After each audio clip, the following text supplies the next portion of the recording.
Hello everyone and welcome to the My Greek Island podcast with your hosts George Tsounyas and Maria Petrakou. Now today's episode is an episode we know a few of you will appreciate, as many of our followers are solo travellers and tend to send me quite a lot of questions around top destinations in Greece for solo travellers. So here we are to inspire your next trip to Greece if you're travelling solo. But also keep in mind that a blog post will be available on the My Greek Island website with more information and more destination that we will share on this episode today. That is right. And although I usually tend to go with someone, I know Maria... Me. And people that know you. Yeah, I usually go with you. I do have other friends, okay. Of course you have other friends. We're talking about Greece now. Greece. Is usually with me. True. I mean, now, if I think of Greece, I think of Maria. But you like to do a bit of solo travelling, and I tend to meet you after your little solo escape. This year, I didn't. We went straight together. But when I do usually arrive, you were right in the mood for when we went on holiday this year. We both got into the groove quite quickly. But having seen you go on solo travels, I think I might want to try it one day. I don't know. I like the idea. I don't know about the reality. But a quick fun fact, we actually met by me joining you on a solo travel holiday, which was so random. But anyway, enough of that. I mean, that is in one of the episodes we've covered already, how we met. But before we go solo traveling and give you some of our recommendations, as always, if you're not following us on Instagram, you're missing out, aren't they? So head over, definitely missing out. So head over and click follow on our Instagram handle at My Greek Island. Exactly. And I mean, I think what George was referring to before when he said that he would come, and usually what we do is I go on a solo trip before we go on a trip together, and he usually comes and he finds me in this like total relaxation state. So I think indeed. So I think that's what probably is making you want to go somewhere alone, right? Yes. I might get bored though, because I like to have a partner in crime. You don't get bored. You don't get bored. Especially if you choose the right destination, you definitely won't get bored. Okay, but before we go into the episode, in addition to following us on Instagram, if you do enjoy the podcast, head over to the podcast platform of your choice and give us a little rating or a review, or even submit a question. Spotify now has this feature where you can submit questions and we can respond. So go and do that, because it definitely helps us keep coming back with more content. So, without further ado, shall we get into today's episode? Let's go. Hello, and welcome to another episode of the My Greek Island podcast, dedicated to take you, the wanderlust, on a journey through Greece. There are 227 inhabited Greek islands. Which one will you visit next? My Greek Island, with your hosts George and Maria.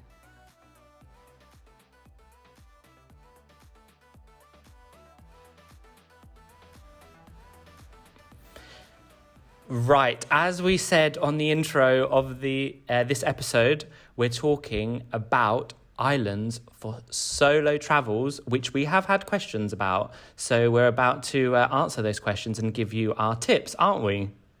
Exactly. And if any of our listeners think that there are any other islands that should have been featured, or that they have specifically traveled to solo and would recommend, please get in touch and let us know. And who knows, we might come back with a part 2 based on your recommendations, or we might even be cheeky and invite you to join us on the podcast so you can tell us all about it. I mean, we're trying to be bold. We're trying to get bolder.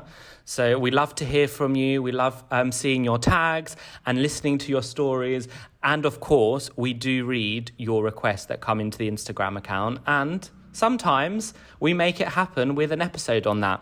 But on today's episode, to help guide you, we have actually split the islands we're going to talk about into 3 broader categories. So the first category is the large Greek islands. So quite good if you can think before you're listening to like what islands these might be. It will test how much you know the Greek islands. So large Greek islands, iconic/popular Greek islands, and then finally secluded Greek island, which is probably Maria's favourite.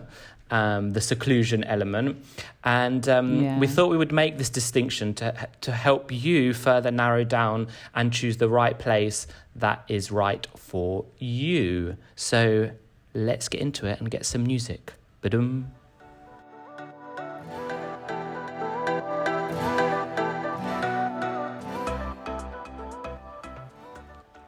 Okay, as we said, the first category we're looking at is the large Greek islands. Not sure if you can guess which one we might be alluding to. One of Maria's favourite areas is on this Greek island. So which one is the first one, Maria? Yeah, I mean, I know you said that I do like the secluded islands, and I really do, but there is always one in each category that I really love. And within the large Greek islands, my favourite is, of course, Crete. Clearly, you should have gathered by now that Crete is always a good idea. And why? Super easy to get to. It's got 2 international airports, not one. And it does have a third, which is a domestic airport, which seems to connect very well to some islands in general over Greece. And we've always had a question mark, right? And that's the airport of Sidia. We need to find out why it connects some random island. It's not random, but it's like it connects certain islands, but it doesn't really connect like main... It's odd. We need to find out why. I think the reason is that it's just one of those airports that sort of connects well. So, but let's find out. Maybe we should get someone on the podcast to talk about it. If any of our listeners is a plane enthusiast or airport enthusiast and can find out for us, we would be grateful. So let us know. Second reason why Crete is such a good idea. It is known for the locals being super friendly and hospitable. And I think I've said this on other episodes of the podcast. They take hospitality to another level. It has good public transport because it does have many locals that live there all year round. It has lots of taxis, so you're not limited to a few in the summer like other Greek islands. But it's also very easy to rent your own car if you want to, which is what we tend to usually do. Now, there's so much to do in Crete, wherever you are. It offers a mix of history, culture, adventure, great beaches, great food. Like, there's just so much to do. Top things that you can potentially do. You can explore the ancient ruins of Knossos. You can hike through the breathtaking gorge of Samaria. You can relax on the stunning beaches, for example, in the region of Chania, like Elafonisi and Balos. And it is very well known for its culinary experience, for wine lovers. And you just can't go wrong. You literally cannot go wrong. However... Can I just say one thing? When we were traveling this year, we went to a restaurant, a taverna, or cafenio, which will explain what that is, in Astipala, and you actually picked up that they were from Crete, didn't you? I picked up that the girl was from Chania. Yeah, specifically from a region, proving the way that you do the like... way that she, the way that she spoke, because I have so many friends there. I mean, some regions have very specific ways in which they speak. And I was like, she's definitely from Crete. Like, there's no way that she's not from Crete. And she's definitely from Chania. When I asked, I was like, yeah, definitely. But yeah, there's a very distinct way and they talk. But I think that you need to be a Greek speaker, but also, interact with locals quite a lot in order to pick that up, which I have definitely had the privilege to do over the years, given that I have had so many friends there from university and I've been so many times.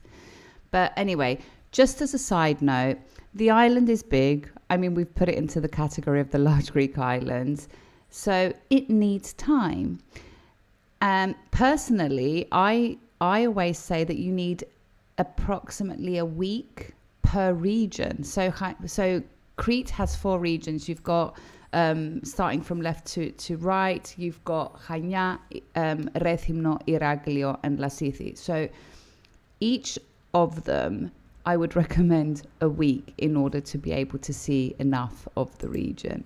It's a great episode. It's a great island. It's a great island to visit in October. So also check out the first episode of season 5 where we talk about great islands you can visit in October. And then if you want to specifically visit the region of Chania, we've got you covered because I'm obsessed with it and we've got loads of information about it. 2 podcast episodes in season 1, although I'm not sure I'd feel comfortable listening to us in season 1 now. The first episode. It was like one of our first episodes. It's our first 2 episodes, I think, or the first episodes of the podcast. I've got an ebook that I wrote about a proposed 7-day itinerary in Chania, and also there's a blog post on the website. So go wild. There's no excuse to find out all about Chania and Crete. There's so much information available. But anyway, let's move on to the next island, the large Greek island. So the next large Greek island is the island of Kefalonia. It's in the Ionian island. It's super easy to get to because it does have an international airport. Gorgeous. We have actually also got an episode on that, and we also had 2 episodes. I was going to say we had a local hero. A local from Orphia Camping, which you can listen to if that's your sort of thing. Orphia Glamping. Glamping. Yeah, we are all for the glamping. I think George wants to go camping, and he got confused. Do. Yeah, I'm trying to convince Maria to go camping. We saw a campsite this year. I was like, "Would you?" Ain't happening. No. So there is good public transport on the island, but it would help if you have your own car, because there is a lot of driving if you want to see the island in its totality. Now, the island offers a blend of natural beauty and rich history, and it has some stunning beaches. So most famous being Myrtos beach, and we are going to put in the description how these beaches are spelt. There's also caves and there's also cliffs. So it's all around. I know it's famous as well for being very green. The Ionians are usually more greener than other islands. There are also, of course, there are wineries. So if you like wine, they produce a variety called Robola. Mm-hmm. Yes. Did you want to add something? You were nodding no, as if like... I was waiting to see if you were going to pronounce the wine variety correctly and if I needed to paused intervene. I was like, well, I need to be corrected this time. And then for the meat lovers, there is a famous meat pie which you can find in any local bakery. And also this island, because we do like a combination, if you are solo traveling and would like to combine it with another island, it's perfectly combined with Ithaki. Now, as we said, there are 2 podcast episodes available on Kefalonia. One which is of particular interest for solo travellers, where we interview Christina from Orphia Glamping, which is a campsite in Kefalonia, and something that is on our bucket list to visit. And I think you're obsessed with going camping. It's a glamping site. No, I said glamping. I said glamping. But we want to visit. Camping. No, glamping. Apologies. Correct it. No, glamping. I did say it. But if when you listen back, I did say camping. I mean, and it's a perfect place to switch off and connect with nature. So yeah. And it's also, I would definitely recommend that solo travelers listen to the episode with Christina from Orphia Kefalonia, because the accommodation options that she offers actually can be shared, and she tends to have solo travelers that end up sharing accommodation options. Yeah. And so it's definitely a place where you can go as a solo traveler and meet people as well, and also indulge in nature, because anyone that's been to Orphia just keeps texting me and saying that the way that you connect to nature and how peaceful it is just insane. And a lot of our listeners, which was so sweet, have actually been even just for the afternoon to eat something or get a massage, or just check out the the surrounding premises area. And they all got in touch and said it was absolutely beautiful. So I think it's worth a visit. Yes. So on to the next one. So this one is, we named this category iconic/popular Greek islands. So you're going to take the first one, which is iconic. Like when you think of Greek islands, this is the one that comes to your mind, probably. And I'm sure that two of the large islands as well also fall into the iconic Greek islands, but we sort of separated them because these ones are iconic, but they're also smaller than the large Greek islands. So, of course, first on the list, the most visited Greek island and probably one of the top destinations in the world, Santorini.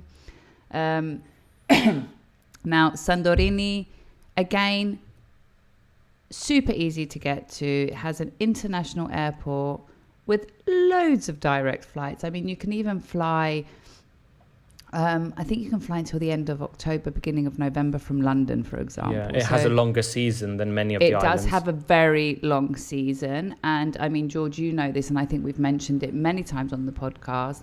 I love Santorini, but I always go off season. So I usually tend to go end of September, October. I've even been in November and had a lot of fun. I've never been before season. I usually go after when it starts to wind unwind. down. Yeah. But I probably should try and go in May as well and see what it's like. But I think I think in May it's really busy. So I tend to choose September, October when it's cooler as well. The locals are sort of switching off from the busy period and they're ready to interact again with people. So it's nice. I personally prefer it off season. There is public transport on the island. There are taxis on the island. Again, I always prefer to have my own car. I mean, people should know that by now. I love to be able to go where I want, when I want. So it's super easy to rent a car as well. Lots to do on the island. Loads of, if you like wine, if you like white wine and you like sharp white wines, you have to go to the wineries in Santorini. It's a must. Is the wine, can I say it? And if I'm wrong, you can tell me. Is it Assyrtiko? Bravo, Yorgo. Did I get it right? You did. I'm learning because I do listen to when we have guests and through your knowledge of wine. So yes. Yeah, so one of the main varieties that Santorini produces is Assyrtiko, which is a volcanic variety, very sharp, very interesting. I imagine not for all. I do have a friend that doesn't enjoy Assyrtiko. I personally absolutely love it. It's perfectly combined with fish. And there's so many wineries on the island and such unique wineries and such interesting wineries as well. So definitely worth a visit. Santorini also has amazing villages. You've got the narrow streets of Fira and Ia. You've got the views of the Caldera and the perfect pictures of these churches with the white and blue domes, breathtaking sunsets, an amazing gastronomic experience. The restaurants in Santorini are on another level, and you can even take a cooking class. And it offers some very interesting museums, with my favorite being the Lost Atlantis Experience and the Tomato Museum. I don't believe you visited. Have you visited all the wineries? No. No, I've not done all of them. So but you can't. I've done. You have to keep going until you visited them all, really. I have I've been to all wineries that I had on my list. Let's put it that way. Okay. I'm sure there's more that I'm not aware of, and I probably need to look into it in a bit more detail. But I've been to every single winery that I did want to visit. Good. So yeah. Now, one thing to plug about Santorini is that it is vegan friendly. I've even got a blog post about it, and I visited Santorini at some point to see how vegan friendly it is. It even offers a vegan hotel and vegan wines. So that's a great point for our vegan listeners out there, that you can head to the island and have a vegan experience.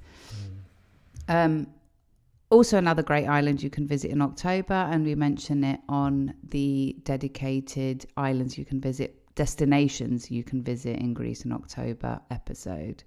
So don't forget, there are dedicated podcast episode as well on Santorini if you want to check that out, and blog posts. So again, lots of Got info. you covered. We Definitely.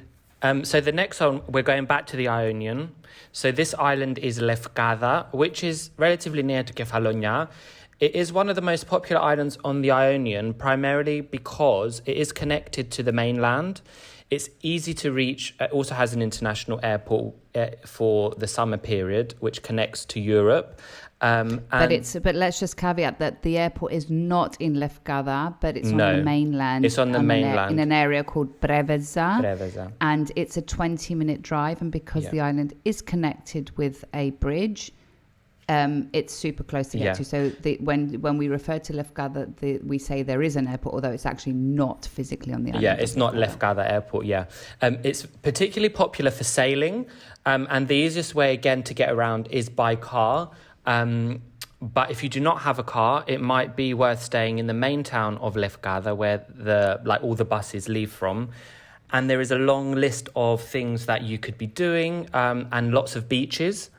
And also, because we do like a bit of an adventure here, there are adventures you can have and water sports. And there is even paragliding. Have you ever tried? I can't remember who I've asked you, but have you tried paragliding? No. Would you do it? I think I'd love to do it. I've done it on the back of a boat, but not free paragliding. I don't know what it's called, like when you jump off the cliff and then go down. So I have a friend, Nicoletta, that's you, who is trying to convince me to go paragliding in Colombia. Yes, just you should the do thought. it.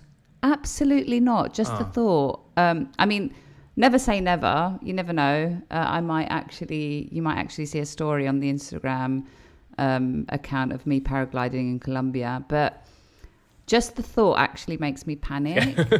It's not for I would like to do it, but sorry, the other thing, going back, you can do a boat trip as well on the island, and it will go past the island of Skorpios, which was once owned by the shipping tycoon Aris Onassis. Yes. Yeah. And I've been to that island. I went with my dad, and we hired like a little boat and went around, which was really good. But you've actually done it alone. So what was your kind of view of doing it alone? I mean, we wouldn't have featured it if you didn't think it was a good one to do on your own, but... Yeah. I've been 3 times to Lefkada. I went once when I was at university for a conference. The second time I went was when I went alone, and then the third time I went with friends. So I have done the island alone, but I was familiar with the island. It was a great experience, but I think I went in June, so it was a bit off peak. But it is definitely an island where the locals are super friendly. It's not that big, but there is such a long list of beaches. Like, it's unbelievable how many beaches you can do in Lefkada. I had a wonderful time, an absolutely amazing time. I actually remember I went for a drink one night, and then they just said to me, "I'll come tomorrow." And by literally day 1.5, I knew half of the people staying around where I was staying. And I'm not. I'm such an introvert. I mean, I'm super sociable once you meet me, but I'm not the type of person that walks up to people and starts chit-chatting. Maybe... So that just goes to show how friendly everyone was. Yeah, maybe a top tip, actually, it's come to my mind now, is that when people go to islands where we say there's loads of beaches, which is most of the Greek islands, is that they should plan their itinerary around the beaches, because like if you have got only a limited amount of days, you want to make sure you get around all the beaches. So it's actually good to plan like which beaches you want to visit on which day, so you're not like going backwards and forwards and wasting your time. I mean, you're never wasting your time on holiday, but making the most of your time. Yeah. Effectively maximizing your time and, scheduling your time efficiently. Yes. Shall we go on to the final category? Before we do, yes. I'm not sure if you mentioned that there is a dedicated podcast episode on Lefkada. There is. I forgot to mention that. It's in my notes and I did not mention it. So yes, there is. It's a good one. All right, let's move on to the next category. The next one is the secluded islands, and you're taking the first one. And I'm hoping you're going to get the little quote in about this one, because I remember you saying it. I didn't know about it, and now I do. And so will our listeners if they don't already know.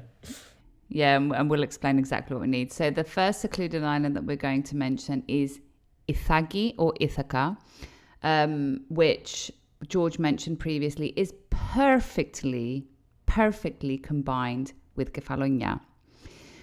It's actually one of my favorite islands, so shame on me that we have not yet done an episode. And someone reached out to me recently, was like, are you going to do an episode on Ithaki? And I'm like, I probably should. It's quite embarrassing. There are 227 inhabited Greek islands, so like we need to get around them all. So there's time for everything. So we do. We do indeed. Okay, so let's touch a bit on Ithaki. The easiest way to get here is to fly to Kefalonia and potentially combine the two. There are 2 daily routes between the 2 islands, which I don't remember. I think it's about half an hour, if I recall correctly. I would don't quote me on that though. I would need to double check that. By which, in the morning and in the afternoon, there is a boat service between the 2 islands. So super easy to, even if you can be staying in Kefalonia and you can literally just go for a day trip to Ithaki if you wanted to. Now, Ithaki is a destination steeped in myth and history with mythological significance from Homer's Odyssey. Now, I think this is where we started chatting, George, and you were like, I didn't do that. I think I was one of the last generations in school to actually do Homer's Odyssey in ancient Greek. Wow. Yes, people, intense. I've done it in ancient Greek. And if you're listening and you're not Greek and you didn't go to school in Greece and you have read it in ancient Greek, well done you. I have friends from France that have been taught some people Homer's do. Odyssey in school. Yeah. Really? It's not just something we do in Greece and Cyprus. Okay. So that's why I was shocked when you weren't familiar with it. I need to get more into this thing. Anyway, so Homer's Odyssey is effectively the king of Ithaka who for 10 years tries to get home post the Trojan War. Now, the quote that George was saying that he was hoping I was going to mention is, there is a poem about Ithaka that was written by a famous Greek poet called C.P.Cavafy. And effectively, through this poem and through Homer's Odyssey, it's as if the hidden meaning is that it's the journey, not the destination.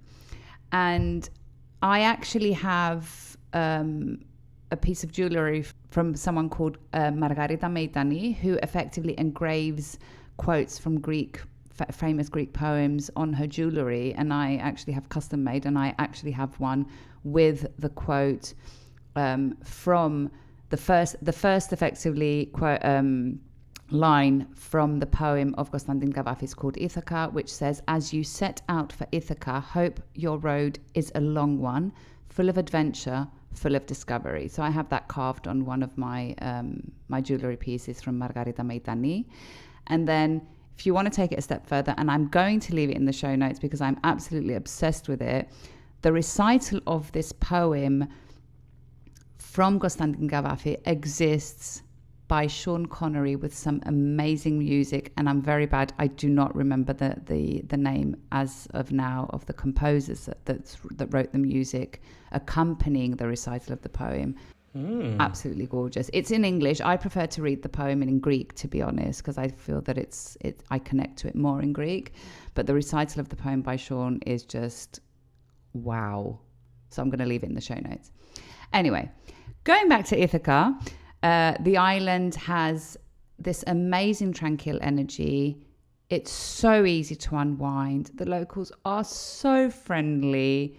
The beaches are really peaceful. Majority are pebbled. There are hiking trails that lead to ancient ruins. There's hidden coves, and there are breathtaking viewpoints.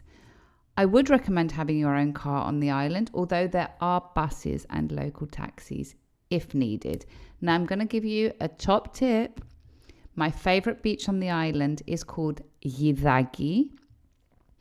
And it's a very, very short and easy trek because it's a straight trek. You don't go up any mountains or, climb anywhere like I usually do with George. Super easy to get to, a very short trek. Such a beautiful beach.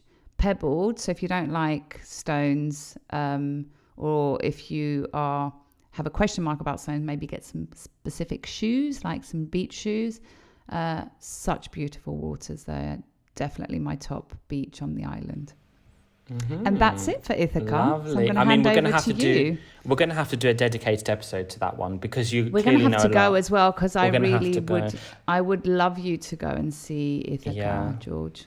Yeah, maybe next year we take 3 weeks off and just travel more, Maybe we take all the summer off next week and just travel. If only we could. Let's take a long sabbatical. Let's manifest sabbatical 3 months traveling around Greece. Anywho, the final group of islands actually is the Mikres Cyclades or small Cyclades. And this is a really small cluster of islands, and actually one that was on our list to potentially go to this year, but we're going to go next year without a car. Because we haven't done a trip without a car. Yeah, without a car, Maria. We're going to go with a backpack, hand luggage only, no car, and off we go. Well, we're always hand luggage only. We are always, So just FYI, my Greek islanders, me and George are always hand luggage only. Hand luggage only. I can go up to 3 weeks hand luggage only. Yeah. But you do like to wash your clothes a lot. Anyway, so these islands... I swear to God, I was actually going to post a story on the My Greek Island account yesterday of me actually putting a washing machine and tagging you. Yeah. Because you do know that I like to wash my clothes. You do like to wash them. So the small cluster of islands consist of Koufonisi, Schinusa, Donousa and Iraklia. And Iraklia and Schinusa are particularly ideal for those seeking peace, quiet and slow tourism, which we will try out. Especially Iraklia. Slow tourism. Koufonisi in the 90s, I believe, was one of those very secluded islands, but has now become extremely popular. Like on my Instagram. It was a nudist island. Really? It was It was so in the pre-90s, Koufonisi was a nudist island. Mm-hmm. And I didn't know that until one of the hotels that I stayed at one year there. Again, I've been 3 times to Koufonisi, 3 or 4, and one of the owners of the hotel said he bought a plot of land in the 90s when he used to come because it was a nudist island. I was like, how has it turned from this to that? Like it's changed so much. It's become quite lifestyle-y. But on these islands, as we said, you do not need a car. There is a local bus service and a sea taxi, which I would like to try. All islands are connected to Athens via a ferry service, and most have daily routes from the island of Naxos via a local service called Express Skopelitis. And to note that for those of you coming internationally, Naxos has a domestic airport, so you could connect from Athens to Naxos on one of those small planes. I think this is the small ones, and it's quite a quick journey over. So make sure you it's approximately a 20-minute flight. Yeah. It is a small airplane, although it might be slightly bigger than the one that we used this summer. Yeah. So Naxos can sort of like be combined with the small Cyclades because of this local service, Express Skopelitis, which again I'm going to add in the show notes. Because when you look on ferries, you won't find the service of Express Skopelitis. You have to go specifically to their website and find it. You won't find it on like ferries.gr or any other, search engine for boat routes. It's a very local one. Yeah, it's a local service connecting Naxos it connects Naxos to the small Cyclades and Amorgos. So it's great, like if you're thinking of a cluster of islands to combine, you can potentially fly to Naxos or get a boat to Naxos. Naxos is also a great island that we need to do an episode on.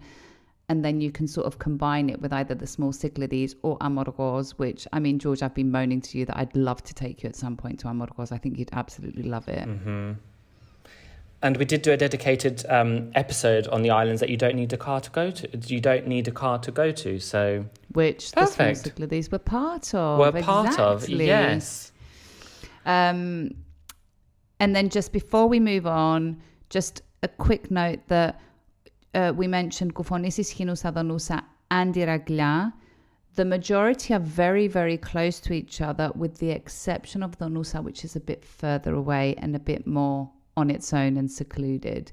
So just bear that in mind. Look at the map if you want to combine them and have a look at them. And just bear in mind that that would be a slightly longer trip than the other ones. So I think this sums up the My Greek Island recommended islands for solo travel. So please let us know if you head to any of them or any other two. And remember to tag us so we can share your favorite things to do on those islands and share the love with other My Greek Islanders. But before we go...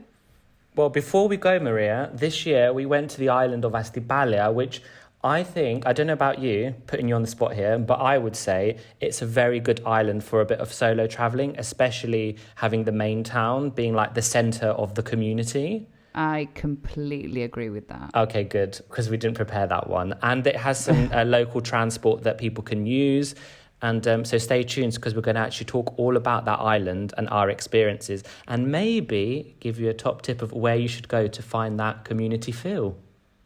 Exactly. But going back to before you go, which is this part of the podcast that we love to prepare, is the Greek word of the episode.